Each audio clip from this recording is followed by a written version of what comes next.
Hello, everybody. Welcome to the Rotoworld Football Show on Thursday, December 12th, 2024 is the year. We're getting closer and closer to Christmas, but also like Thanksgiving, so close yet so far away.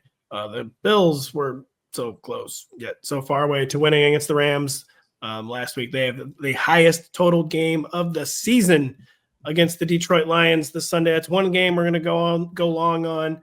Packers-Seahawks is a big one. Dolphins-Texans. Big if you accept the notion that the Texans are good, which they're not. The Chargers, the Bucs, other games, Eagles, Steelers. We're going to go long on the entire slate, every fantasy relevant player. But we would be remiss if we didn't start the show by me asking you two guys, why is Bill Belichick a guaranteed success at the University? I'll say this. He is a guaranteed playoff team because he chose the easiest of the Power Now 4 conferences. Like, as much of a hater as I am, and as Denny is of Bill Belichick, dude, like, they let Clemson and SMU in, like, sure. Bill can get in. He will ultimately get stomped by a team full of 5 stars like Texas or Georgia in the first round, but getting in actually seems pretty doable. Let's be real. Sark would instantly choke against Bill Belichick. Georgia would not. Sark couldn't beat Bill Belichick. That's right. Denny, top 5 reasons why Bill Belichick guaranteed success. Yeah, because he won't be involved in actually making the team. That's true, actually. Yeah, he's made that quite explicit, actually. Like, yeah. So basically, he's bored, right? And he wants to be on a field coaching guys playing football. He doesn't want to do anything else. And so everybody else is going to do everything for him. And this makes sense because all of the dinosaurs left college football the second that players got a little bit of power, right? I mean, the second that they made $10, they were like, oh, I'm out. I'm done. I'm out. And now Belichick is jumping into that. And I'm like, well, wait till he hears about NIL. But he obviously has heard about NIL. And he said, no, I'm not dealing with that. You're dealing with it. I'm not. Or Bill, let's be real. Bill knows his way around, let's say, an evasion of the rules. And Bill is comfortable filming your walkthrough. Bill is comfortable stealing your stuff. And to me, he sees basically legalized lawlessness in the NIL and the transfer portal. He's like, in Kyle's words, sign me up, brother. No, I think that's the problem. Is he thrives in the black market era of the game. He would have been phenomenal when Alabama, strangely, they just have every 5-star recruit every year. Georgia, Buckeyes too. Like, dude, come on. Like, the Buckeyes literally got players in trouble for getting, it was dumb. Like, I was under Urban. I think they got like free tattoos or something, but like, come on. They were getting more than like free tattoos. He would have thrived in the era of quietly funneling money to his players. Well, you know that all the bringing the black market money above board, though, has done, Kyle, is create an even more underground market. And like, there's still, kind of think now the cheating is just like even crazier and weirder, basically. Yeah. And Bill is like, oh, hell yeah, man, it's my time to thrive. Anybody know any good bagmen? I do. Just to be clear, I do. But y'all got any of those burlap sacks with the green money sign on it? I'm gonna need a lot of those for this job. He's Nick Saban. They're best buds. Nick Saban's putting him in contact with his entire network of bagmen. Yes, not even a joke. Yeah, because he's good friends, like great friends with Saban, and goes way back. I feel like maybe they just had a bet and he lost it. And now he has to like go coach college football for a few years. Like that. That's what this seems like. All right, no, Bill, ever the contrarian, like, they all think college is impossible now. Like, where Bill's like, I will just go and simply easily win in college. It's the thing is, like, we'll see about that. Denny Carter doesn't believe in me. Kyle Dvorchak doesn't believe. Guess what? I don't care at all. I don't care literally at all about what two little fantasy pipsqueaks say about me. I don't get. Obviously, no NFL team was going to hire him. Which, to me, just remains beyond idiotic. Oh, how's Raheem Morris working out? Yeah. They're in the playoff hunt. Real good stuff. Yeah, under 500. You can't win the worst division in football. Well, maybe they can. Sure, Bill Belichick would have, quote, it won 13 games in his sleep in this division. But we're happy with Raheem. Didn't he win like 4 games last time we saw him? Yeah, guess who was that quarterback? Bailey Zappi. Guess whose fault that was? Bill Belichick.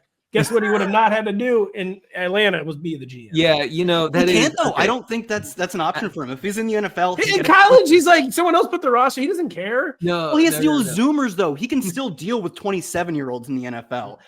He's not recruiting 27-year-olds. He's recruiting 19-year-olds who are like, who is this? Bill Belichick? All right, listen. I got a TikTok to shoot. We all think very lowly of the Zoomers, the Alphas. They know who Bill Belichick is. No, they don't. Yeah, no. Dude. Oh, they do. They do. Oh, He hasn't been relevant in a long the guy time. who Guess ruined what? Matt I Jones' just career? released a rap album about Bill Belichick, but you didn't know that. So they're going to hear that and they're going to think it's amazing. We got to talk about stuff. All right, going on in the let's. NFL. I don't know. I could do 10 more minutes. Let's do it. I actually could too. There's not a full slate of games. There's not. Fresh off the game of the year in Los Angeles, the Bills arrive in Detroit, a party to the highest game total of the entire year. We are finally partying like it's 2019. And again, 54.5 for Lions Bills, Kyle. This is another game where Buffalo should have to rev up its passing attack, but we don't quite know the Week 15 cast of characters. Keon Coleman and Dalton Kincaid, they were questionable. It seems like they are going to play, so maybe we do know the supporting cast at this point. Khalil Shakir and Amari Cooper have pulled away as the top two. In the absence of those two, though, is Amari Cooper finally beginning to pressure Khalil Shakir for the top spot? And just what is the dynamic going to be? And with the Bills looking like they actually have a full house in the skill core. Yeah, the last time and the only time really we saw, quote, a full skill core, I don't think it was quite full. Curtis Samuel might have been banged up this game. Doesn't matter too much, was week 8. I guess the thing that makes the less full skill core is only Amari Cooper's second game. In that game, we got about 2/3 of the routes for Cooper and then 75-ish% for Khalil Shakir and for Keon Coleman. I do think the rookie Keon Coleman coming back from an extended absence and Cooper now having a lot more reps under his belt makes me think that will flip, where Keon Coleman is the third receiver who maybe even leaves for 2 receiver sets, only gets 2/3 of the routes, and Amari Cooper's much closer to that 75%. They'll also use some 2 tight end, assuming Dalton Kincaid, who practiced in full, Keon Coleman practiced in full, and they've both been practicing for at least a week. So I think we're safe to assume everyone is back, but they'll use some 2 tight end. They will use some Mac Hollins, probably even a tiny bit of Curtis Samuel. So I think Keon Coleman's the one who I'm giving a probation week. I think Khalil Shakir is good enough that even on 70% of the routes in a crazy shootout environment, you're playing him. And Amari Cooper showed us last week with 14 targets. He's still got it in him. You have to play him. You're more than welcome to play Keon Coleman. It's a fun game. And 66% of the routes, if he gets capped at 2/3, right? He's an explosive player. That's more than enough, but he's the one who gives me the most pause. Denny, it seemed like something was on the tip of your tongue there. Yeah, it was. So Amari Cooper came up in my funnel defense report research, and that'll be out on the site on Friday, because even if, right, like Kyle said, even if he doesn't get nearly 100% of the routes, he can still get there in a pass-heavy script, the Lions being the most extreme or the second most extreme pass funnel in the league. And Cooper was targeted on over 50% of his routes last week. I didn't know that until I looked strongly into it. Lions, most extreme pass funnel in the league. Someone should tell that to the Green Bay Packers, who attempted. No, that doesn't matter. I heard you guys passes in in the the first first half show, of and the Pat, I fully agree with your sentiment when you asked Denny about something about Jordan Love. Denny was like, well, maybe. And you're like, nope, I'm done with it. I'm also done with it. I'm over this team. I'm telling you, it was one of the wildest moments of the season where Kaylee Hartung was just like pleading with Matt LaFleur. Like, Yeah. listen, man, like we all got to watch this. Like I'm down here on the field. I got to watch it on the field. Can you throw a little more, please? This is stupid. And by the way, you have a really good quarterback, Matt. Yeah. And I know, quote, you keep winning. Guess what? You lost last week when you were not passing. Denny Carter, James Cook face planted last weekend despite a combined 86 points and Rams Bills. Now Buffalo could face trailing game script again against an elite run defense. How secure is Cook's RB2 status for fantasy quarterfinals week, especially since Ty Johnson keeps catching passes? James Cook is one where the fantasy masses seem a little nervous to me. So the Bills are not going to run it here. It's just as simple as that. No one runs it against Detroit, even though they've been banged up in their front seven. It just doesn't matter. They just shut down every rushing attack. All the nerdy metrics point to them being an elite rush defense. The Bills have shown a willingness, or maybe even a desire, to completely abandon the run when the run's not working, as we saw last week against the Rams. And yeah, like you mentioned, like the other running backs' involvements in the Buffalo backfield has become a major issue for James Cook. Last week, Cook ran a route on only 17 of 42 dropbacks for the Bills. Ray Davis had 10 routes, and Ty Johnson had 12 routes in that game. He caught the long touchdown, of course. it's fluky, whatever. But when I saw him, I just saw like the tail end of his touchdown, and I was like, oh hey, look, Cook scored. There you go. But no.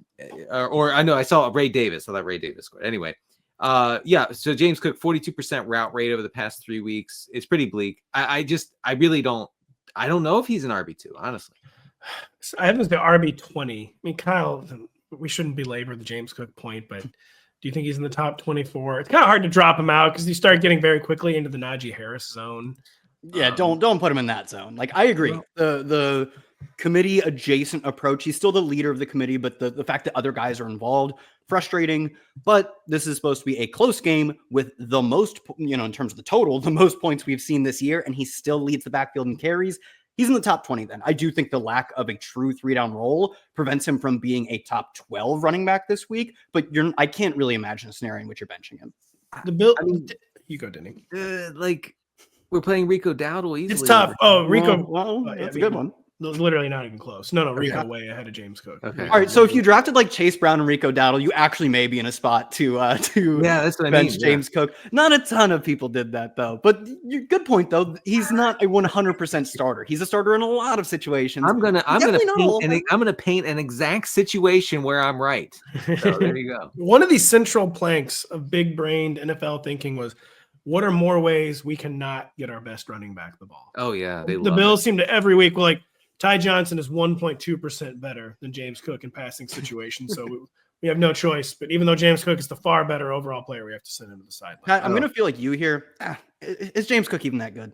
No, to be clear, no. But Kyle, Sam Laporta is quietly in his best stretch of the season, but it's still not amounting to a ton. He is more in the 6 to 7 target range instead of 4 to 5. Do we still have to fire him up in this game environment, even with all 32 teams active? Yes, since Jameson Williams came back from his 2-game suspension, which is really what I care about because, 2 games without JMO, it's somewhat easy to earn targets. I think JMO's ascendance is the big differentiator in terms of how we see Sam Laporta's role change from last year to this year. So in the games since JMO returned from the suspension, we've actually had a pretty solid role for Sam Laporta. He's returned to looking much more like he did last year. 18% of the targets, about a quarter of the air yards, 3 tight end 1 performances, not really ceiling performances, but he's cracking the top 12 on a near weekly basis, 12 points per game during that stretch.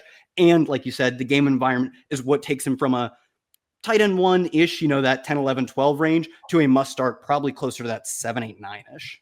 Denny, highest game total of the year, Tim Patrick in a GPP. Yeah, I mean, of course, even in cash, really. Yeah, so 62% route rate over the past 3 games for Tim Patrick, which was a little more than I would have thought.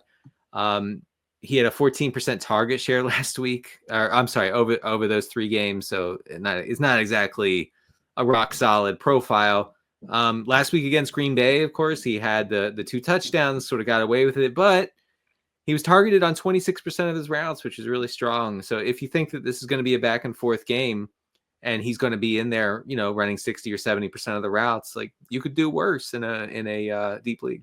Yeah, he's like the one peripheral guy I feel like you can really like churn up here because the Bills have so many people like no one is peripheral.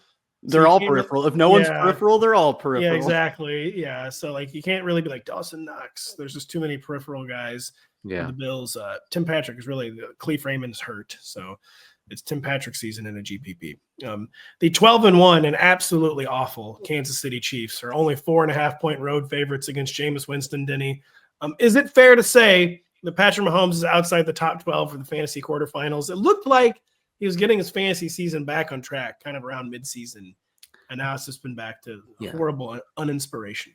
Well, the Browns will win here, and all right, enough, man. I mean, honestly, the Browns will beat the Chiefs. The Browns will be about to. You know what's going to happen. The Browns will be about to win. Everyone on the platform formerly known as Twitter, like Jameis pick 6 incoming. Instead, it's a fumble 6.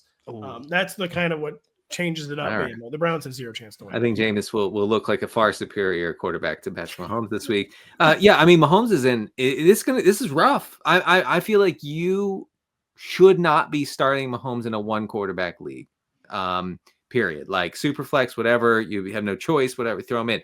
But this offensive line for Kansas City has gotten to the point in failing to protect Mahomes, where he is a sitting duck for this very good Cleveland pass rush. It is, and they're in the dog pound. Nobody wins in the dog pound except for everybody.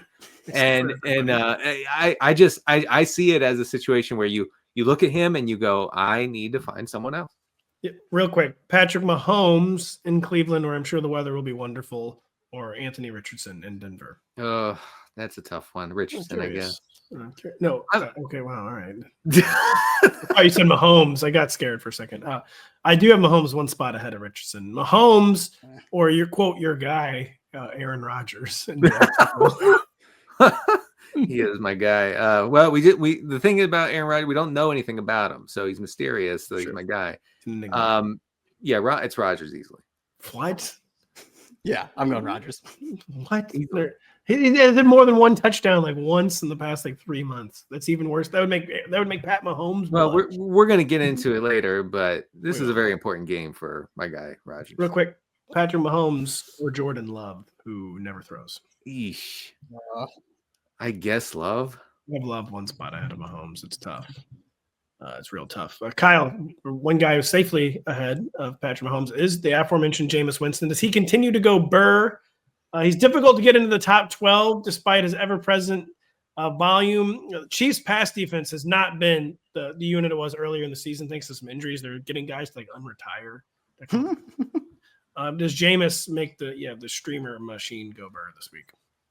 Yeah, we've talked about this in the past where I do think that in terms of most quarterbacks, volume is not something you can just hang your hat on because typically the bad quarterbacks get volume. You don't do anything. The opponent scores points, and then you are forced to throw in the fourth quarter.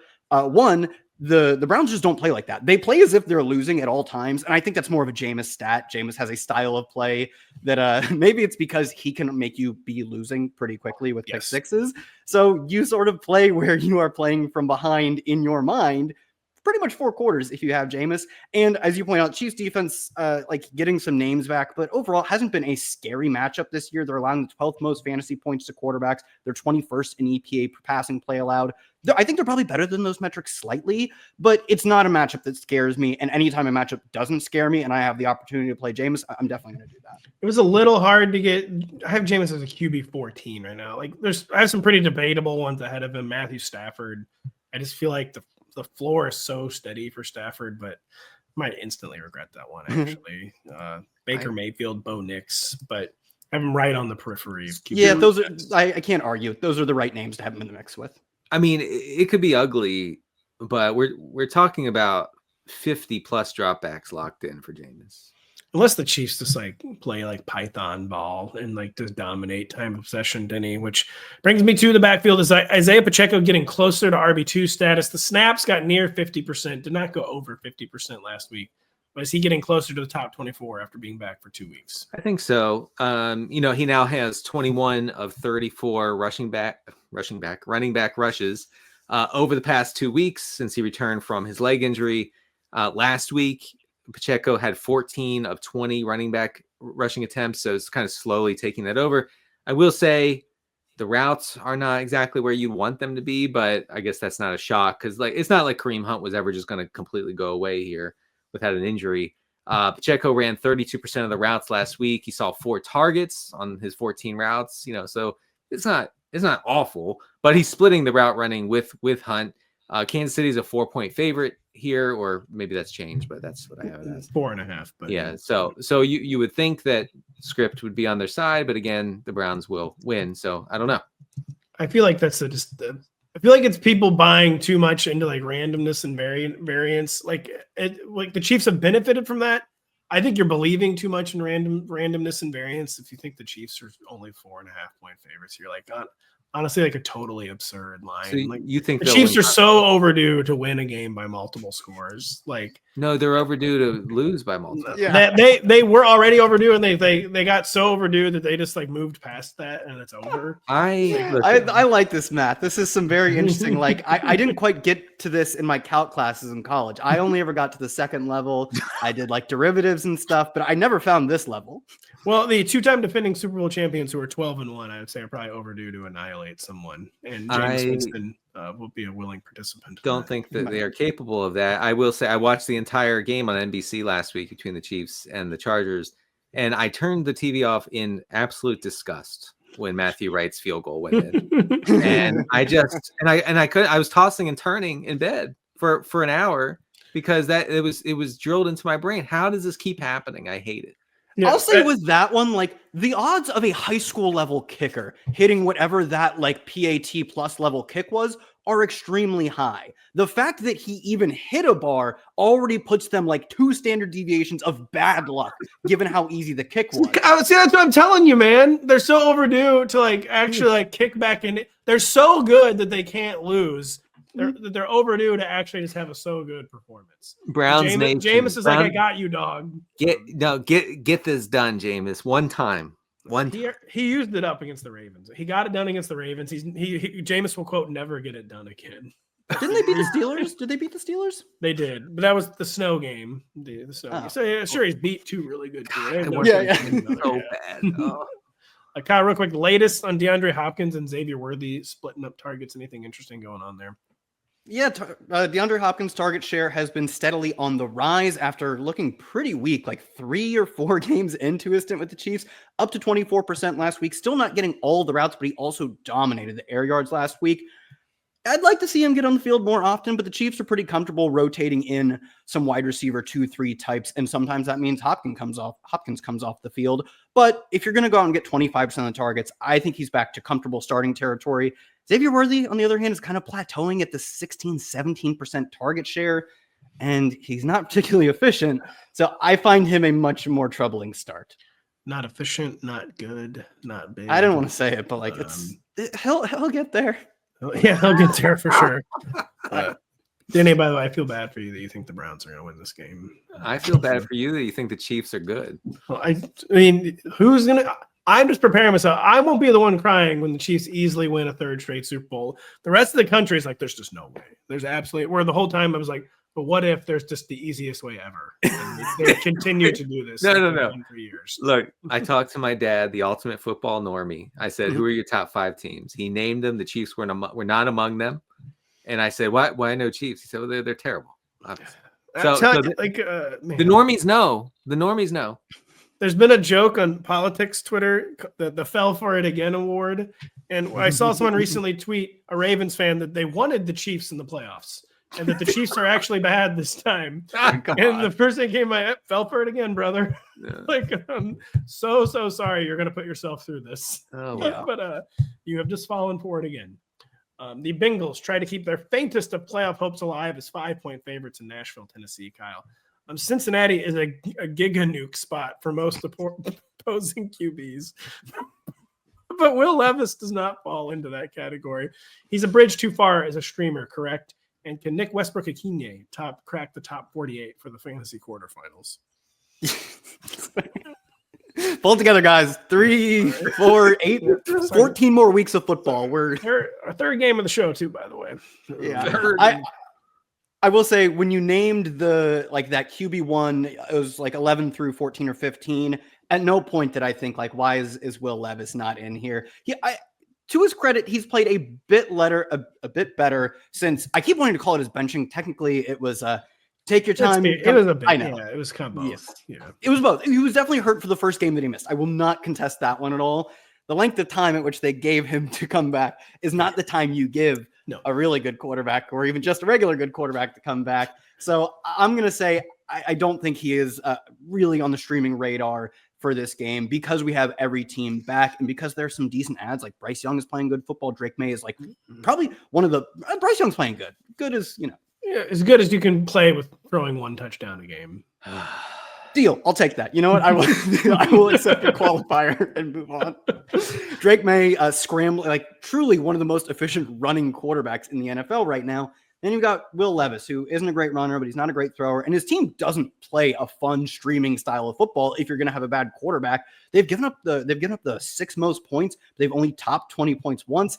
And both of the times they've topped 20 points were a 3 and a 5 Nick Folk field goal game. Both of them also, they got a safety in. That doesn't really have anything to do with anything, but like for them to score a lot of points, weird stuff has to happen. And that's because they have the second lowest situation neutral pace. They play slow football, and they had the 8th lowest pass rate over expected. They're slow. They run the football, and they're just not very good. So no, Levis, I think to his credit, playing a little better as of late, but not fantasy better.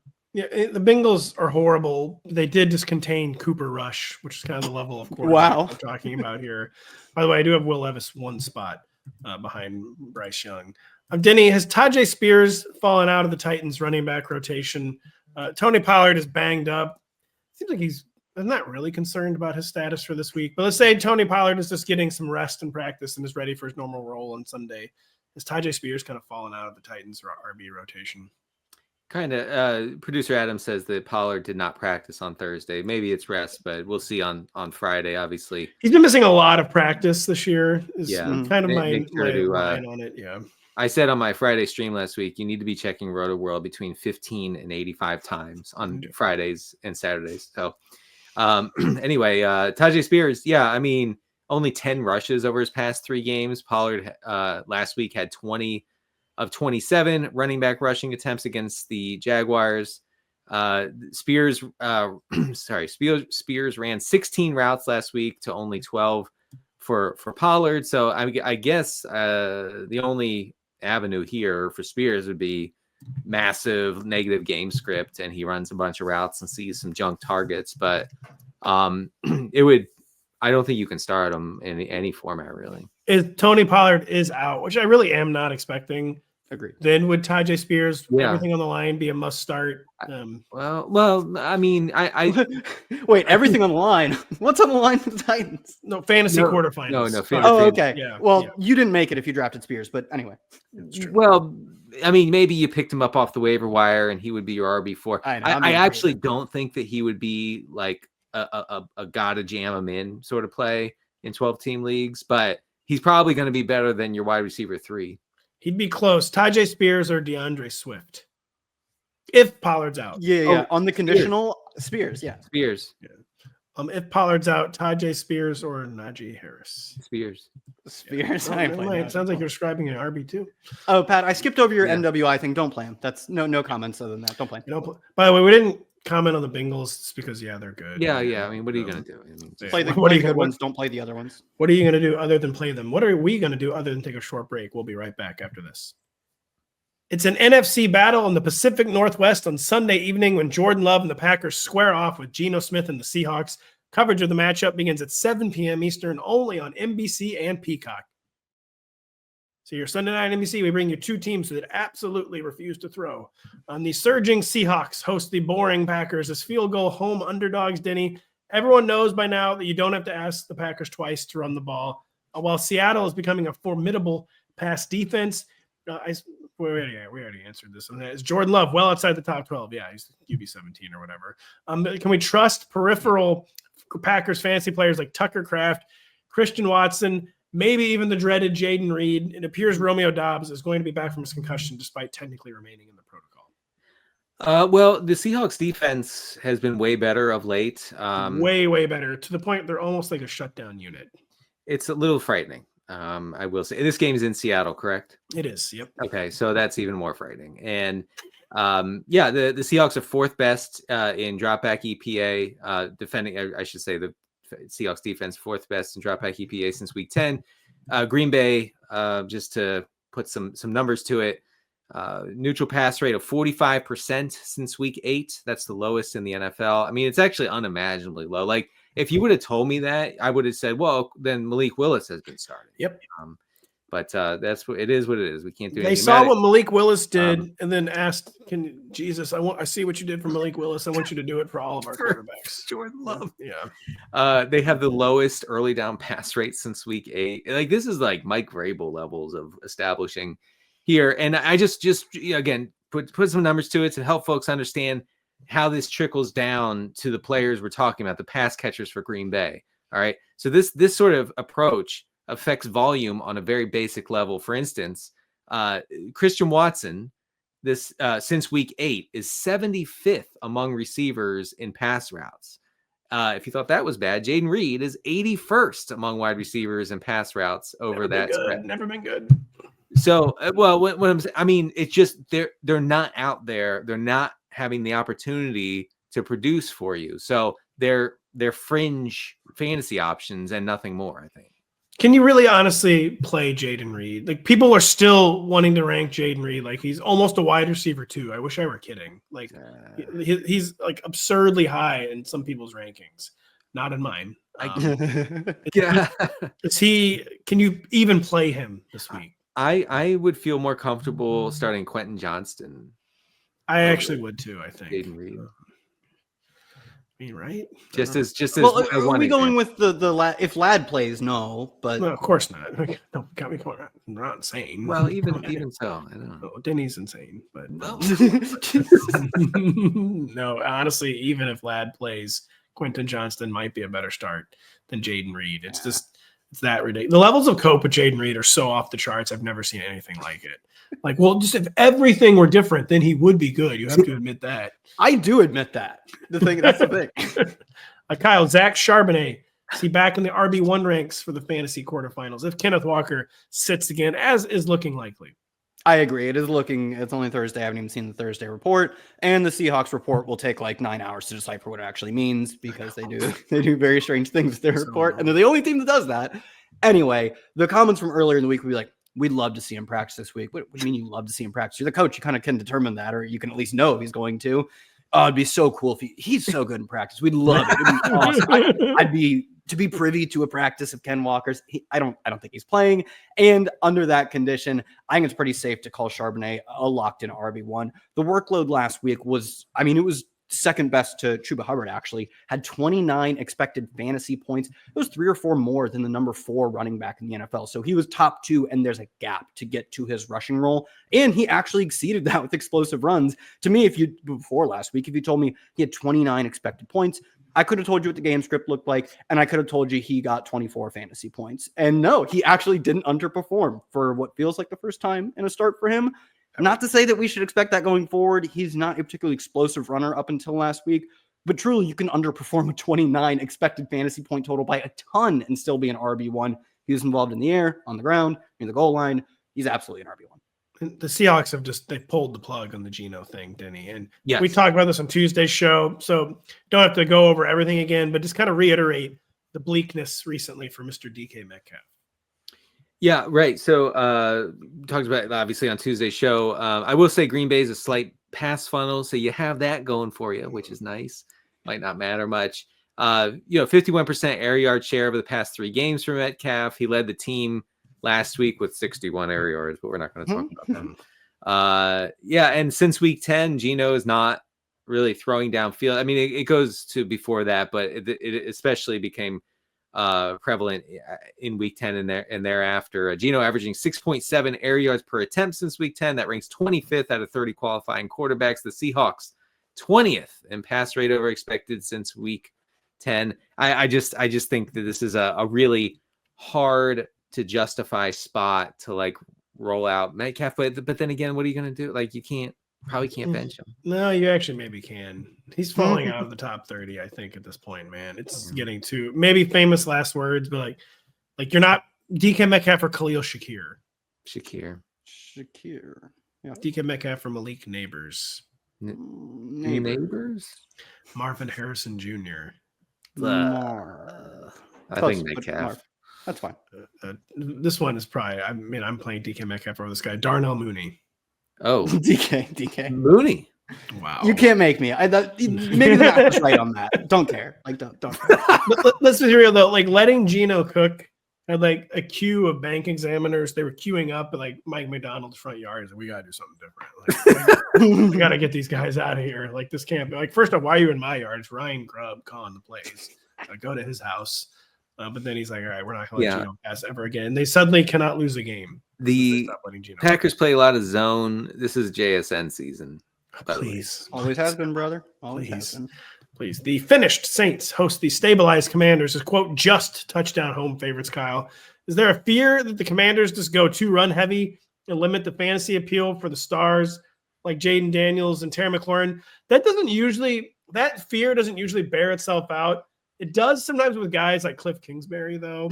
Yeah. Or is this kind of just overthinking it with really, really godlike fantasy players? That's kind of how I took it. Is you've got one, they lost Noah Brown, which I actually do think matters. He was meaningfully eating into the target share of Terry McLaurin for like a month straight. Then right before their bye, he got hurt with likely a season-ending injury. So I think even just cutting out a small amount of the targets for ancillary type of piece like Noah Brown really will bring up the floor for Terry McLaurin. And you didn't need to bank on the floor anyways, because the ceiling is super high and he sees all of the air yards anyways. And his quarterback is one of the most efficient quarterbacks in the league. Sure, there are some modest volume concerns. When you get extremely talented players paired together in a spot where they're projected to score points, I'm not benching anyone here.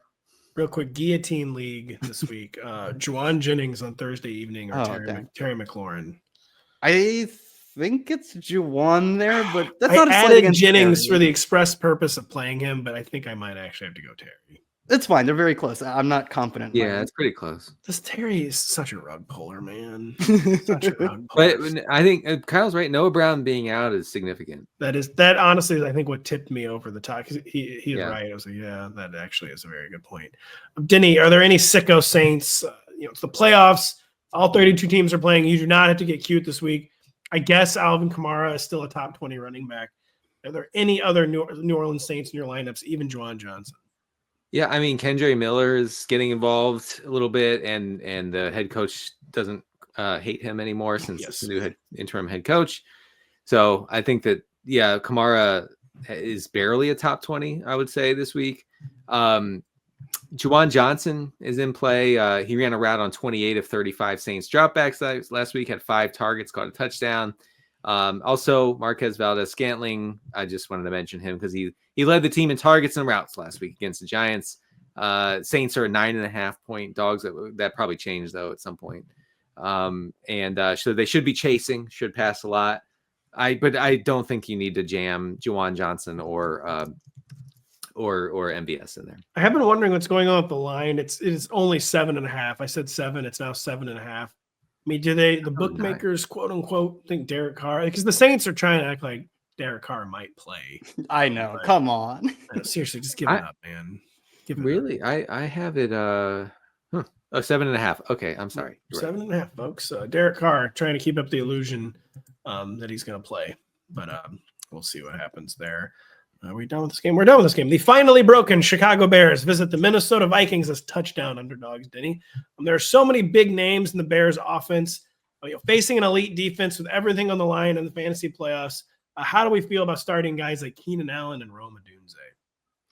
I think you can actually feel okay. I mean, the Vikings are giving up the most wide receiver receptions on the season. They are pass funnel. And the Bears have no chance to be balanced here. Over the past 4 weeks, I think the plan here in the post Eberflus era is just to kind of let it rip and see what Caleb can do, see what these guys, Rome Odunze can do. Of course, Odunze had a big week last week after being featured in the regression files. Thank you very much. And so I think you can definitely start these guys with some confidence because Caleb's going to drop back a ton here. And is that even good though? Like, what if he just gets totally terrorized? It's not good. No, I mean, he's going to be sacked a lot. You're not starting Caleb. Probably not even in Superflex, but maybe in Superflex. Pat, we got totally terrorized by the 49ers. We were wringing that terror out of him and then distilling it into fantasy points for his pass catches. Will it go well for him or Bears fans? No way. He's dead in the water. But they're going to have to throw some chunk plays to Rome Odunze because the Vikings do give up a ton of chunk plays. Yes. So, no, Caleb is going to have a terrible day, but I like the odds of Rome Odunze. I don't know. By the way, his big regression week, he had only 5 targets, but he happened to score 2 touchdowns. Well, it all hit. I just think that the Bears, it's never ever been more over than it is for the Bears. Is kind of my feeling, and I don't know, I'm still tie breaking against these guys. The Vikings do give up so much passing production, but I mean, I guess they just gave up a big day to Darnell Mooney, but. Whatever. Kyle, 2 spiked weeks in 3 games. Has Jordan Addison become someone you have to force in your lineup come hell or high water? Yeah, I said it. I said hell. Hey.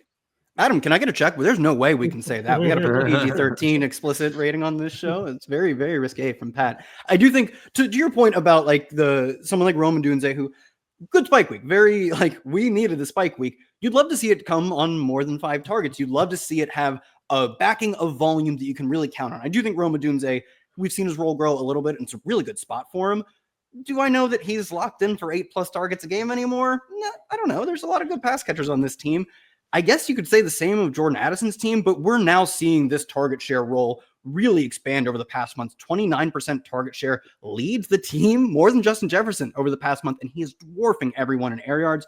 They're making shot plays to Jordan Addison a staple of their game. I think they're going to continue trying to do that because it's worked extremely well and has helped Sam Darnold rebound from a midseason big-time slump. So, yeah, every week starter. I do believe at some point you're going to run cold on him catching the long passes, but we're in the playoffs. You're playing good teams. You have to bank on your high-ceiling players. I just realized while you were talking, I think Jordan Addison has kind of become like the Will Fuller to Justin Jefferson's DeAndre Hopkins. That's kind of dynamic. I like that. Dude, I love Will Fuller. He can still play football. Get him out there somewhere. Someone get eyes on him. Truly, what happened to Will Fuller? Just honestly, almost literally disappeared. We need a documentary. We actually do need a Will Fuller documentary very, very badly. Denny, can we even trust DeAndre Swift as an RB2 at this point? I feel like the answer is probably no for this game. No, the answer is no. I have some numbers. He has 88% of the team's rushing attempts over the past 3 games. That's awesome. That's crazy good, and that adds up to 12 rushes per game. So like I said, I mean, there's just no chance they're going to run it here against a really, really tough Vikings run defense. Swift is only being targeted on 12% of his routes. He's running a good number of routes, not being targeted. I think you need to do everything in your power not to use DeAndre Swift this week. You really do, but it is the classic, I don't know what the alternatives are. I've got the grossest one. It's Sincere McCormick. Are we playing Swift? I was about to ask you, Sincere or DeAndre? Yeah, it's Sincere. I'm still doing DeAndre. There's still this too great a touch potential for DeAndre, I would say. I think McCormick had 17 last week. It's Desmond Ridder, man. I know. Maybe. It might be Aiden O'Connell's. I don't know. Might play. I'm thinking about doing it. We'll see what happens. Don't do it, man.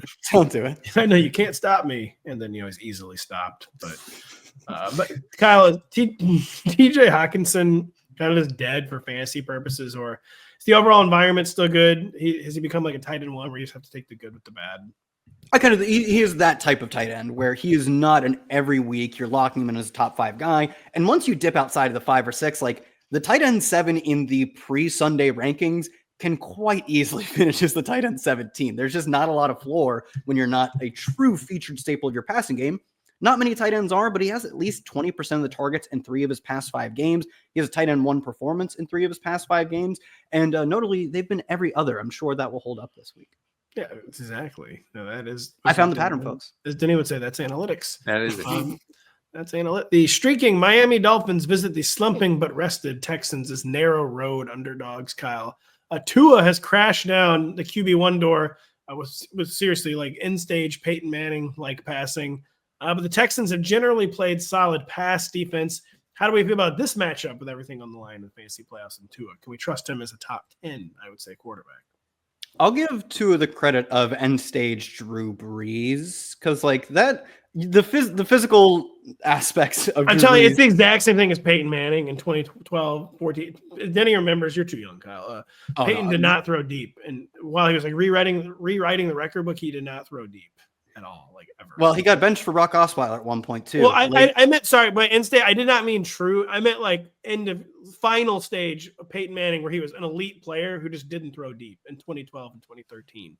That's actually what I was comparing Tua to, not 2014. That was a huge difference in flavor. That was a special year. Nick Foles is not even close to the worst quarterback I've seen win a Super Bowl. That year of Peyton Manning was so bad. That's a give him the credit of the good end era Peyton Manning, and we have ourselves a deal. And although I think you pointed out in the prompt that it's a good Texans defense, they actually get beat up on shorts, like behind the line of scrimmage and beyond or shorter than 10 yards. Throws quite easily. They're one of the worst teams at preventing explosive plays on those throws. They allow touchdowns on those throws. They allow a ton of yak on those throws. And for most teams, I think preventing the explosive downfield attempts, if you're successful at that, is really good. That's what the modern NFL has really focused on. And you're willing to give up pass attempts that are closer to runs than a nice deep shot. The Dolphins are really breaking that mold, and they're maybe becoming the next wave. This new iteration of Dolphins was, we can be the final team a few years ago to still win on deep shots. We have manufactured 1,000 ways to win on deep shots. And when they took that away, when defenses found ways to stop that, McDaniel's counterpunch was not, okay, how do we get the deep shot back? It was, how do we get Devon Achane in space, even if it's at the line of scrimmage, because he's just that good. And I'll note last week, they actually threw to the wide receivers. It was the highest target share for the top 2 receivers in a game that Tua played. So now they're doing that with this guy, Tyreek Hill, and this other guy, Jalen Waddle. If they're starting to manufacture touches for those guys and Achane and Jonnu, this is a really good looking offense that will sadly miss the playoffs easily. They will. Yeah, but it's the point Kyle was making there, Denny, is it a Tyreek and Waddle week, or is it a Jonnu and Achane week, or is there just any way of knowing? Is it just kind of who's a maybe? I wonder if defense is starting to get so focused on the underneath game, it's finally starting to open up stuff down the field again. What do you think is going to happen with the target allocation here? It's hard to say. I mean, remember, Jonnu Smith was held catchless in regulation last week. He only saw 1 target, and then overtime happened, and they force-fed him. He caught 3 passes for 44 yards and a touchdown in overtime in their only drive of that frame.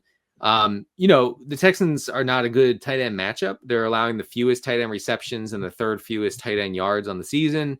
But is Jonnu Smith really operating like a typical tight end? Not really. He's running from the slot or out wide on almost 75% of his routes.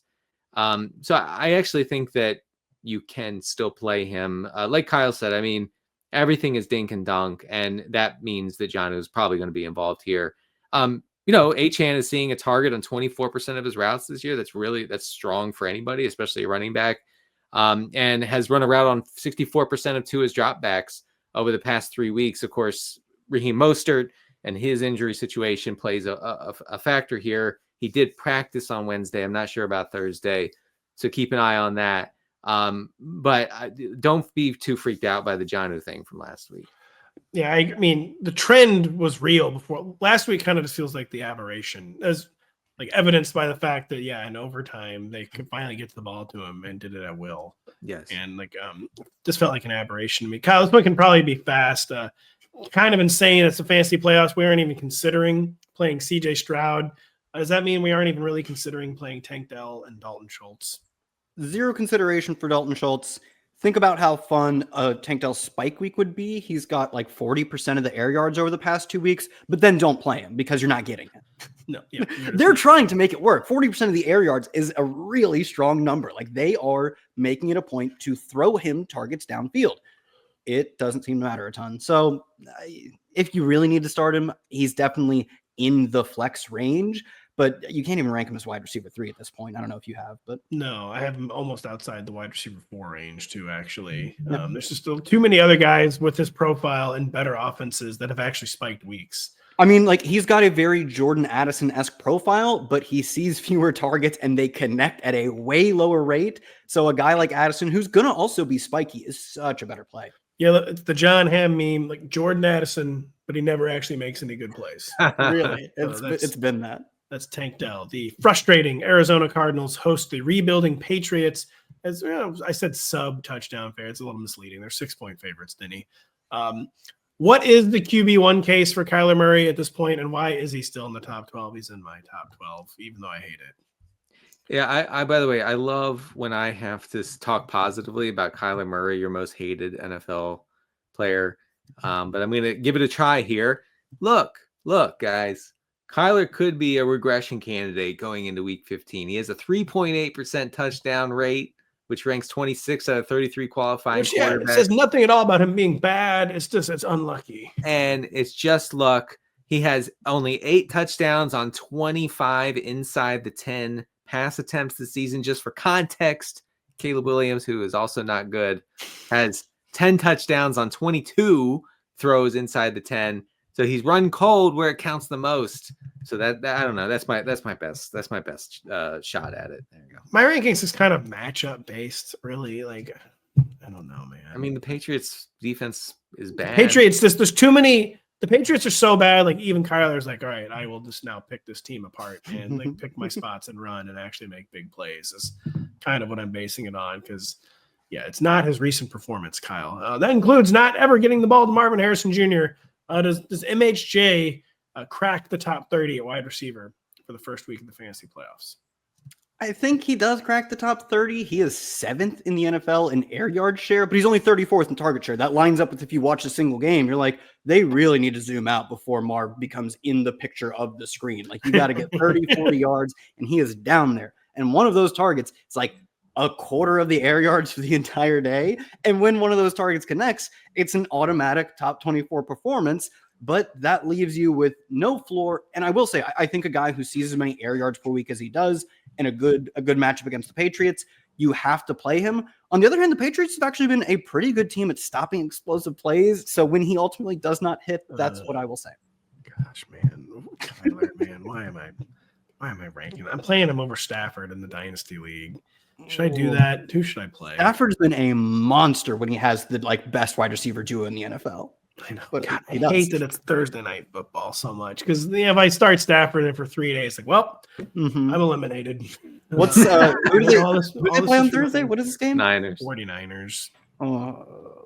I would do it, but really, you'd play Stafford over Kyler? I think so. I think I've got to go the upset. I got to go point maximization. I don't think Stafford's in a spike week because Denny always talks about the 49ers are an enormous run funnel. They are. Bo Nix or Kyler Murray. Then we're moving on. Bo Nix. Let's go. All right. Denny, what is Ramondre Stevenson's outlook as a road underdog? We know game script has not been his friend always this year, and then he has not been fantasy manager's friend. And do any other Patriots even crack week 15 lineups? We'll get to that in a second. Yeah, Ramondre is completely game script dependent. The Patriots have a 47% pass rate when leading this season. So they do establish it. Do you think they're going to be leading here? I don't know. Ramondre's averaging 23 touches per game in New England wins, only 14 in losses. It's not a terrible matchup. The Cardinals are allowing the 8th highest rate of rush yards before contact on the season. Success rate is pretty good against them on the ground. So I feel like you can reasonably play Stevenson as you're hoping for a touchdown and maybe a little bit of volume if the Patriots can hang in there. And honestly, who's to say the Cardinals going to run and hide here? Like the Patriots can win this game. I know. Yes, now we're talking. Browns, no chance. Patriots, plenty of chance. Okay, well we're on agreement on one of those, and then the other is the other option from the Patriots offense is elite fantasy tight end Hunter Henry. Oh baby, who is he's since week 7 6th in tight end receptions and 6th in tight end receiving yards, and the media won't tell you about it. Well, I'm sure. What's the touchdown total in there? We are looking. Truly, the only thing that matters for tight ends. We're looking strongly. We have a zero spot for that. I think he's the tight end 11 on the year, though. So even with the low touchdowns, he's riddling you with 12-point games. Nothing more. You know who else has 0 touchdowns and is supposedly good? Trey McBride. That's a good point. Very, very good point. Hunter Henry, we finally got the answer to question to what if Dalton Schultz but good. The Jets and Jags meet up for an utterly meaningless contest in Duval County, Florida, Kyle. How secure are Brian Thomas Jr. and Evan Ingram in week 15 lineups? Look, Mac Jones is real bad, man. Mac Jones is not good. Horrific. We were talking real bad. I had a tweet that did some numbers that was Bill Belichick won 6 Super Bowls just as a head coach, 2 more, I believe, as defensive coordinator. And easily his biggest accomplishment was dragging Mac Jones to the playoffs. Man, that guy. People tell me he did nothing without Tom Brady. It was a good. They got destroyed in the playoffs, but truly, Mac Jones, not very good. Really, really bad at deep throws. Has not connected on one yet. He is 0 of 13. Pro Football Focus has him graded as the worst deep ball thrower by a country mile. Not very good. With that being said, last week we had 37% of the targets and 72% of the air yards for Brian Thomas Jr. I don't care who is throwing you the football. You have to play that guy and hope that Mac Jones makes one good throw. The sauce is back, by the way, for the Jets this week, it appears. But yeah, I'm not too worried about starting Brian Thomas Jr. or even Evan Ingram. He's fine starting Ingram, sure, whatever. Yeah, just I know, they just got it. They're getting the looks. There's no one else to target. I mean, Parker Washington's season has died a Mason Tipton death. So It's over. Denny, speaking of over, Aaron Rodgers, this is winding to an end there. Is this Aaron Rodgers' Super Bowl? Kind of like his last smash spot matchup, a last hurrah. We have green lights for Devontae Adams, Garrett Wilson, and the Jets in general. Yeah. I mean, I can imagine that Aaron, who went over 300 yards last week for the first time since 2021, 35 games. I think he can do it again. The Jags secondary is atrocious. They play man coverage at the second highest rate in the league, so Garrett Wilson and Adams should eat them alive.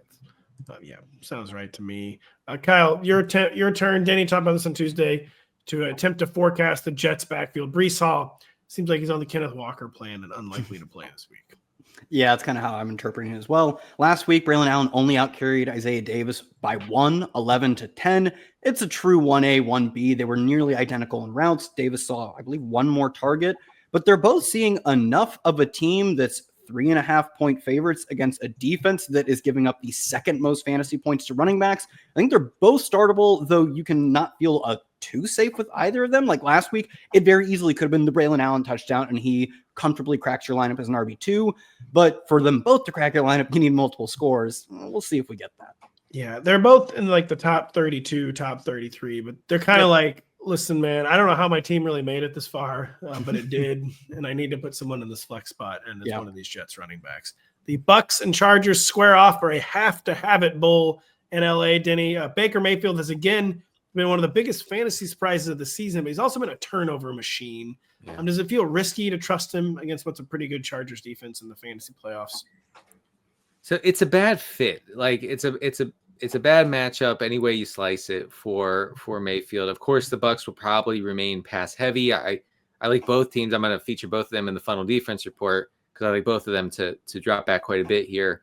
So that should like boost overall volume and maybe he can get there. But as far as the fit goes, we have the Chargers allowing a bottom 7 completion rate over expected on throws between 1 and 10 yards. So really good at stopping short passes.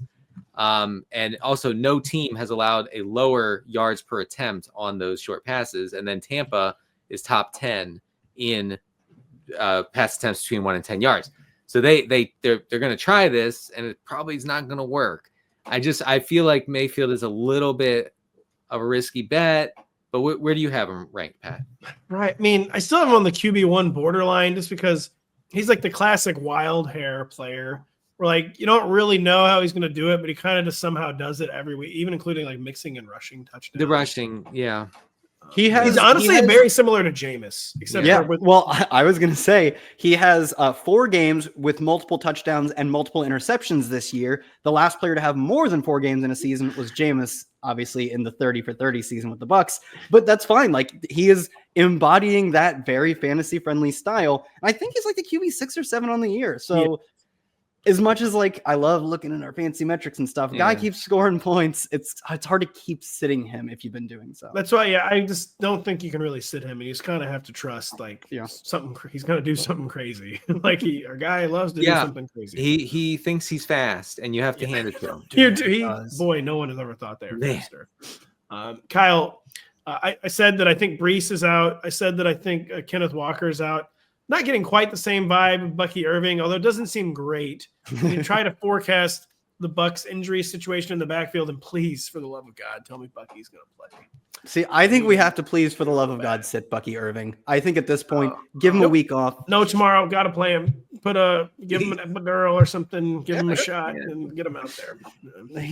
Don't put him out there, Pat. You are asking yourself for an early exit and a 2.2 fantasy points. I mean, like we got last week. He hasn't practiced yet, or at least he wasn't spotted at Thursday's practice, listed as DNP Wednesday. The Bucs have been somewhat liberal with giving their players DNP, like resting them throughout the week, so they're ready for the weekend.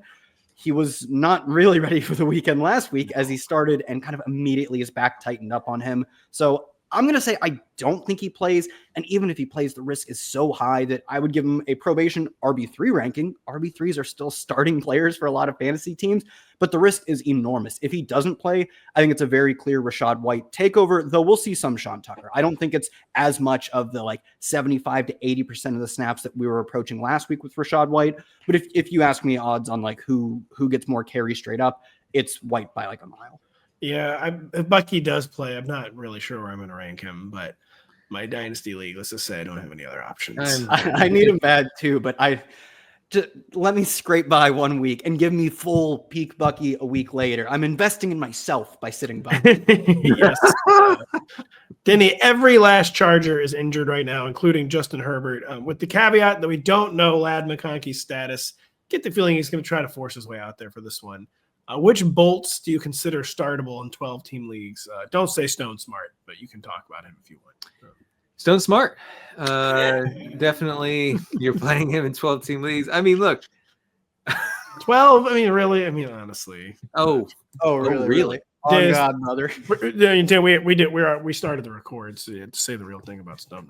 Okay. 3, 2, 1. All right. I mean, look, he features prominently in the Funnel Defense Report. So I'm going to tell you about that. So Will Dissly, shoulder injury, probably out this week. He last week he drew a target. Stone Smart drew a target on 25% of his pass routes. Caught 3 balls for 54 yards. I know only 3, but I mean, what do you want? Like, if he catches 3 for 54, you're set this week. And I do think that the way they're going to use him is similar to Dissly, and I don't think that the Chargers will be able to run the ball. They are bottom 2 or 3, depending how you look at it, rushing team with J.K. Dobbins out. So it's just not going to happen. Like, it's not going to happen where they're like, oh, we can establish it and we can just keep this on the ground. They can't do it. So we're talking about inflated dropback numbers, and that should be good for a guy like Stone Smart. I'm starting Stone Smart over Kyle Pitts. Well, yeah, over Pitts. Yeah, that one's easy, but now it's easy. Okay. Actually, I do have him ranked behind Pitts still by a little bit, but we'll see what happens there. I said I was going to skip this, but Kyle, anything on Kamani Vidal? Any hope there or no? I mean, Vidal ate a bunch of snaps last week. He led the team in snaps. He led the team as far as the backfield goes in routes. But Herbert, he ain't no chump. He ain't checking it down. Like, he's even without Ladd. Like, he's aggressive. He's gonna throw when he gets receivers open. So, albeit that's still a positive development, right? That they're trusting Vidal to play those snaps. It doesn't mean much for fantasy. I don't think either of these guys are like even remotely startable. The Colts and Broncos are two somewhat interesting teams buried in a too interesting 4:25 p.m. Eastern window, Kyle. With so much quarterback chaos, does Bo Nix pass the fantasy playoffs QB1 test? I think the answer is probably fairly easily. What's your take? Yeah, one thing you've pointed out is the lack of rushing production over the past 6-ish games, and he's dropped tremendously in clean pocket scramble rate. Like, he's not just putting his head down and taking off. It was 7% in the first 6 or 7 weeks. Now it's down to 3. That's over half, like a decrease. And pressured scramble rate is way down as well. Does not matter. He's averaging like 270 yards and 2 scores a game over the past 6 games. You don't need to you don't need to put your head down and run when you're just a good thrower. And that's really what he's become. He was a, like you call it, mono threat early in the season for fantasy, for real life purposes too. He did not look like a good thrower for the first 6 to 8 weeks, and he's really blossoming. So I don't think the rushing production is even a concern. He's averaging, I think, north of 20 points per game over the past 6 or 7 weeks. Yeah, QB1, easy. He's been so good. It is really weird. It's really crazy. But you got to give Sean Payton credit, which I did, by the way. I went on Kevin Clark's podcast and had to give Sean Payton credit. I hated to do it, but I had to hand it to him. We know Anthony Richardson maintains extreme what is this? What the hell did I write here? Hold on. Personal upside. Personal upside. I meant upside. Bro, he's got truly does have personal upside. A young guy who does really well. He's growing. He genuinely is. So Denny, we know we know the upside case for him, but do we feel any better about his pass catchers, Josh Downs and Michael Pittman, coming off a bye into a tough matchup with the Broncos? I think you can squint and see a path for Downs primarily, who's practicing this week, should be able to play. Maybe even Pittman. 5 of the past 7 Denver opponents have been over their expected pass rate. The Broncos are allowing the 9th most wide receiver receptions on the season. The Colts are 6.5-point dogs, according to my latest look at the lines. So should be a trailing script here. The problem is always volume for these guys, and so like Michael Pittman only has 6 targets in 6 games this season. I should say over 6 in 6 games. So I think, like I said, I think you can squint and say, well, maybe we'll get a little bit inflated volume here for Richardson, and that will trickle down. But I will say, 12-team league, you're starting Josh Downs, no question.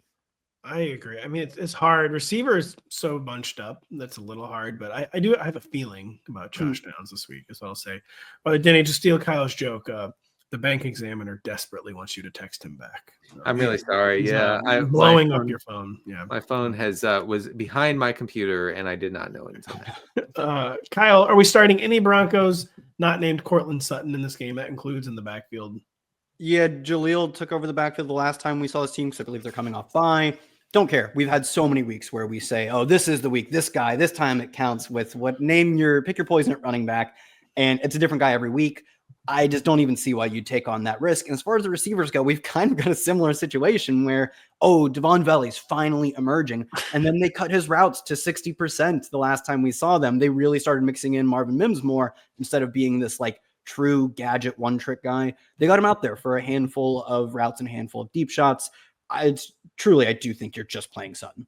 The one thing I'll say about Julian McLaughlin is that he had a very well-timed good game where you want to be the guy going into the bye week who had a good game. And I do think I could see all right, how we play an offense for the stretch run, trying to make the playoffs. Jaleel just had our best game. Why would we not scheme around Jaleel? And I hope there is a chance that Jaleel McLaughlin finally maybe uses that as a springboard and actually takes off. But I mean, I agree. People have been losing money betting on this situation all year. We'll be right back after this. Stars of the PGA Tour and LPGA team up in Naples for the Grant Thornton Invitational. Find out if Lydia Ko and Jason Day can defend their title in Florida Friday through Sunday on NBC, Golf Channel, and Peacock. Denny will be watching. My father will be watching. I will be. Not that I won't. I didn't mean to imply I wouldn't be. Hey, why would you not watch NBC? No, and it's true. Lots of golf, and we're going to be in Hawaii before we know it, Denny. This week's Chaos Bowl features the Falcons against the Raiders in the desert. The team formerly known as Oakland is switching quarterbacks again. While Falcons fans probably wish that they were, Denny, I feel like what the hell? I can't read my writing anymore. I feel like I asked some variation for the intro. Yeah, I know. This is you got to set the scene. I feel like I asked some variation of this question every week. But how cooked is Kirk? And can he support Darnell Mooney as a wide receiver 3 with bye weeks over? Denny? Yeah, obviously you're starting London. This is a good spot. It really is. The Vegas is second most. And cut his mic. Wait a second. Vegas is the second most extreme pass funnel defense, tied, whatever you want to say, with the Lions. Pro Football Focus grades the Raiders as the 7th worst pass rush in the league and the worst coverage unit in the NFL. Jot this all down for the fourth quarter when Penix jumps in, because that actually will matter. So here's the thing. The Falcons have a 24-point implied total. They're going to score some points here, and I think it'll be through the air. You're on mute, I think. No, I said no, they won't. And here's the deal. The Raiders, when there's a bad defense, we always view it as they're a good matchup for the struggling quarterback. But then there comes a time when a struggling defense encounters a player that's the good matchup for them. That's what Kirk Cousins is, who has gone a month without a touchdown, Denny. I see. So Kirk Cousins is trapped in there with the Raiders. The Raiders are not trapped in there with. Yes, exactly. Max Crosby gonna get his Pro Football Reference looking more normal by sacking Kirk Cousins 4 times on Sunday. That sounds right.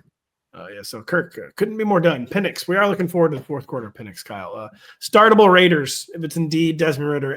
Aiden O'Connell is. I might play. Let's just see. You never know. Don't test me. Yeah, don't test me, bro. Hold me back, bro.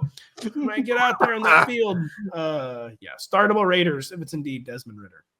McCormick, Bowers, Jacoby. Don't get cute with it. Even Jacoby, really? You sure? Yeah, he's still seeing a lot of targets. Desmond Ritter's the worst quarterback I've ever seen. Oh, he's not good. I have no counter to that. So unbelievably bad. It's DeVito.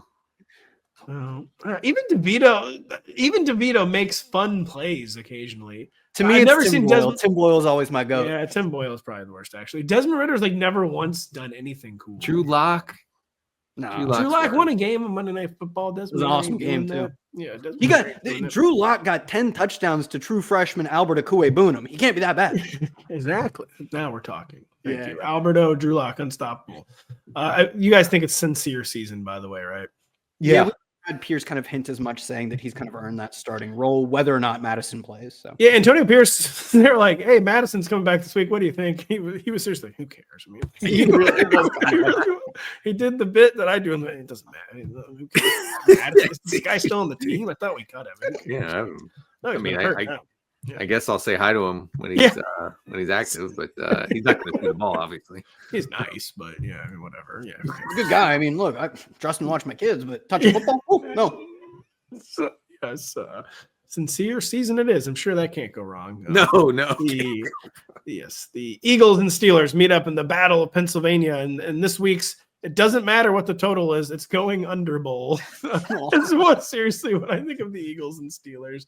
The Eagles 5-point favorites at home, Kyle. As I told Denny on Tuesday, Redditors and @repliers, I'm not even kidding. They want to bench AJ Brown. Like I know, like normally in the show, we're not going to debate like a top 5 or 6 receiver. I had several people like, dude, I can't play AJ anymore. How much are we buying into the squeaky wheel narrative after he basically called Jalen Hurts bad earlier this week?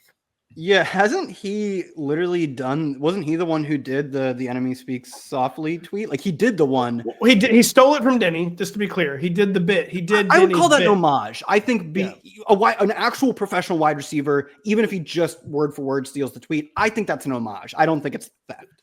It is an homage. By the way, Denny, tell him real quick what we're discussing on Galaxy Brains. Yeah, we were discussing how elite wide receivers can demand more targets, and number one among those is to post a picture of the Joker on your social media. Platform.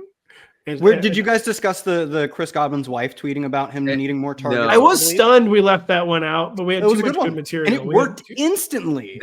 Maybe we just don't have the sample size on it, though. It's not a common use, but it did work the one time for AJ Brown. Like, suck it up, man. You got an almost fully healthy season of an elite receiver. Like, come on, like grow up. His past 4 games aren't even that bad. He has at least 4 catches, 40 yards every time. Like, you're fine. Be an adult about this. Start AJ Brown. Oh, wow, all right. I thought you were telling AJ Brown to suck it up. You were telling his. Also kind of maybe that's sort of AJ Brown should consider crying less in this case. I'll say, like, I don't know, man. I also, feel you're like winning games, AJ. Like, yeah.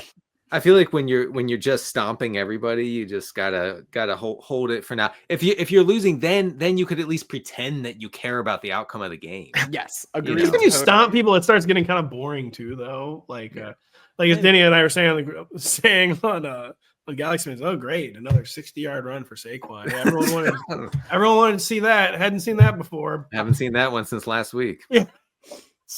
That's real cool. Yeah, I bet the fans just love that. Oh yeah, and of course, and they do love it. All right, cool. No one likes it when I do something cool. So the Eagles are getting bored. Really good vibes heading into the postseason yet again for the Eagles. Denny, any viable Steelers pass catchers if George Pickens sits? Honestly, I mean, I look powerfully into it, and not really. Oh, hold on. So you're telling people to play stone smart, but you can't utter the words Pat Fryermuth. This is what I guess, but the guy had 3 targets. He just happened to catch a touchdown last week. Like, it was very spread out, is what I'm saying. Like, Scotty Miller saw 4 targets. Mike Williams, who they didn't have a wide receiver score more than 8 PPR points. They even threw a touchdown. I think it was Van Jefferson had like 10 yards. He had 10 on the dot. I think. Who else got one? I should say yeah. Van Jefferson caught one on his only target of the day. Exactly. Yeah. So I'm telling you guys, I can't look at the group of pass catchers and be like, yeah, you can definitely play. So it's Stone Smart over Fryermuth. No, it's not actually, but I mean, I'm sympathetic to your cause there because Pat Fryermuth, let's be clear, never been good. It's Stone Smart over either of the tight ends in this game. Do not start Grant Calcaterra. Don't do it. It's Stone Smart over Grant Calcaterra. A little bit here, I mean, Jalen Hurts is going to have 16 pass attempts here. I know. 42.5. It doesn't matter. The over has literally no chance. No, literally, absolutely no chance. Kyle, has it never been more over for Jalen Warren? ? I wasn't sure Did something happen? That's what happened. Yeah, he's He not had good. 11 touches for 72 yards. He's last really week. good, but they don't give him the ball enough. He never scores. He doesn't catch as many passes as he used to. I think he led the team in targets last week. Last week is honestly not representative. Let's say that. Why? Because it's not. It's not Whoa, what he's done hold all on. year. And Russ is not. He's not a RB checker downer either. As we. I mean, the hard way. 4 catches in his before last week. Like, yeah, what's wrong like with that? it seems fine. He's in that dozen touches. He's probably never getting. He's did more than 30 yards one time all season receiving. He's not exactly doing anything receiving. Let me be clear. Didn't expect folks not to get political. On this Yeah, I one. know. I can't believe you guys knew what that was, but thank you. Oh, instantly. Like, Of course. Yeah. All right. yeah, I mean, he is what he is. Like, you're getting 40-ish rushing yards. He's got at least 40 in 6 of his past 7, and you're getting some catches. I've had people tweeting at me like, "Why are you still ranking Jaylen Warren in the top 30?" Like the people are over it. He has 1 touchdown all year. That's one huge problem. Not great. Yeah, I mean, not scoring is not great for him. I'd love for my running backs to score, but like, whatever. What are you gonna do? Like, bank 12 touches for 60 yards and pray you get in the end zone. I still think he's an RB3, albeit like I get your point that like we're not getting a ton of touchdown upside, and we don't really have any touch upside. We have a decent touch floor, but you cut a lot of upside off the table, and I understand that, but I don't think that changed at all last week. Last week was good, if anything, because he saw a bunch of targets. Yeah. Bank was the operative word there, as an examiner with Jaylen Warren. The Ravens are a stunningly modest 16-point road favorites against the embarrassing, pathetic, totally clueless New York Giants. Denny Carter. The Ravens have had the highest implied team total of the week. How much of that do we trust to trickle down to players like Mark Andrews and Zay Flowers instead of just the running game? Where we could see like the all-time like Derrick Henry thermo nuke in this game. Yeah. I mean, probably, but with the Ravens favored by this much, like, who thinks he's going to be playing in the fourth quarter? Well, we're getting the all-time Rasheen Ali nuke. Yeah, I mean, okay, but of course, like, if you think about this logically, if the Ravens put up a bunch of points here, he's going to be involved. So you feel comfortable starting him, of course. I guess it might trickle down to a guy like Bateman, but I expect the Ravens to be very run heavy here. In games that they've won, they have been super run heavy, especially with the lead. Recently, over the past 6 weeks, they've had like a 41% pass rate in those situations. So I don't feel great about starting any of the pass catchers here, including Mark Andrews, who I mentioned in the regression files. He's been getting away with it bigly. Yeah, I mean, I try to avoid that because, like, a lot of times that is just like a trap. Like, it is a little bit of a trap. It's a fallacy. Like, well, you don't understand. They're going to do so good in this game. They're going to be so good, and it's going to be bad. Yeah, exactly. But this really does kind of feel like if it was ever going to happen. It was like yeah. Why are we throwing to Zay Flowers? Like, who cares? Just give the ball to Justice Hill. Like, doesn't matter. Like, the game's alre's over. There hasn't been a game this over before the opening whistle. The ball hasn't been kicked off yet. Game's over, man. Like, they don't get a chance. The last time a game was this over before the opening whistle, Denny, of course, knows the answer, was the Miami Dolphins in Kansas City for the wild card round last year. The best ever. But yeah, what's next year? I don't. Kyle, does Tyrone Tracy crack the top 24 in this projected doomsday game script?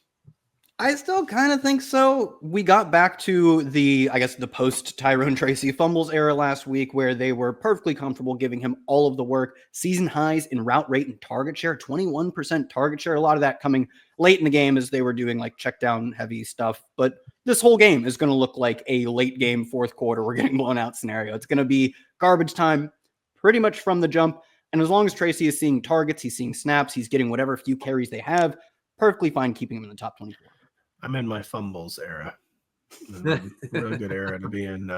Tommy DeVito is going to be in his everything era this week. And I almost made a really bad joke. You can't hold it back now. Come on. Tommy DeVito's in his bruised sternum era for this game, man. Like, this is going to be so bad. Like, this is like a tee-off spot for the defense. Yeah, he's going to this is the ultimate. Oh, it's a good matchup for the quarterback. No, this is a good right spot for the Ravens. I mean, as you can notice, none of the three of us even bother to pretend, like, because the Ravens allow by far the most passing yards in the league. I mean, surely, right? There's no way we're getting a Tommy DeVito nuke, right? 280 yards in the second half. Not happening. The Carolina Panthers are favorites for the first time in 2 years against the Cowboys. Kyle, I would say that's not smart by the bookmakers, just my opinion. The bye week's over. Is there anyone other than Chuba Hubbard we want to get in the lineup from Carolina? Is Adam Thielen? I mean, let's be real. I guess he is a wide receiver 3. Talk about Panthers not named Chuba Hubbard. Chuba very much locked in 2 weeks, 15 lineups. I'm almost sold on Adam Thielen as a wide receiver too. 34% of the targets, nearly 40% of the air yards, and they played him a little bit more out wide than they did 2 weeks ago, which I mostly want him running from the slot. But if they move out of 3 wide sets, at times that has meant he does not stay on the field. Wasn't really the case last week, so he is getting the full complement of routes. He's dominating the targets. He's been pretty efficient in yards per route run since returning to the lineup as well. And Bryce Young is looking good enough at least to beat up a bad Dallas defense. So easily wide receiver 3. If you told me you had him 22 or whatever, I'd be fine with that. I honestly did. Receiver is getting pretty bunched up. I started with Thielen as like the wide receiver 38, 39. And then throughout the week, I was like, yeah, that's too low. Yeah. I do have him ranked as a clear wide receiver 3 now, but I have him like the Mooney, Jacoby Myers, Jamison Williams zone. Jacoby's like a good comp for him. He's going to see the ball probably somehow more than Jacoby, but they're similar, not exciting possession guys, but their offense runs through them. Denny, any sicko Panthers for this one? I mean, if Xavier Legette had held on to that touchdown last week, we would be starting him easily this week. Hurts my soul. Yeah, Dude, I would still easily be benching Xavier Legette if he had caught that ball. Just to be clear. He's leading the team in air yards. Does that mean nothing to you? No, actually. No. Okay. Well, David Moore. That's all the bullets we had in the chamber. Was just I was hoping to get you on that one. Yeah, I mean David Moore, he's out there a lot too. Jalen Coker looks like he's coming back this week, so that would probably boot more. That's the problem with the sicko Panthers. There's too much like fighting for the looks, really. I think Thielen's just won. I think he has just won the number 1 stuff. So, but to your point, I don't know who the number 2 exactly is. It could immediately be Coker. And then as far as the tight ends go, last week, Jatavian Sanders, 1 target on 24 routes. Tommy Tremble, 1 target on 15 routes. He caught a touchdown. Whoever played him was disgusting and should be ashamed of themselves. That's a good way to end the show. Although, does anyone have any Cowboys thoughts? It's kind of just Rico and CD and pray for rain, right? Yeah, absolutely. Yeah, I think so. Yeah. Okay. I'll just stop there. Well, listen, if you got a thought, you might as well share. I mean, getting back to the Carolina tight ends for a moment, Jatavian Sanders, I think, is somewhat viable. Wasn't he? How many targets do you say he had? He had 1, but he ran most of the routes. He ran. Oh, cool. Yeah. Yikes. It's really injury. To steal a phrase from Pat, who cares? Yeah, well, you guys mocking a guy with a neck injury? Oh, that's interesting. Well, yeah, very insensitive, Kyle. Why are we starting Jatavian? We've already locked in Stone Smart as a top tight end. You're Come right. on. Yeah, why did you joke about Tommy DeVito bruising his sternum? That was very. We're all looking for the guy who did that. Professional of you. Now the show's over. Good luck in the fantasy playoffs this week. We hope the podcast was useful. We hope the regression files from Denny live on the site are useful. We hope Friday's funnel report will be useful. Denny's Friday chat at noon Eastern. Kyle's stardom situm, his 32 stats, my rankings. Everything's on the line in fantasy. We bid you well. We wish you well. So for Denny, for Kyle, I'm Pat. Thank you so much for listening. We'll be back with you real soon.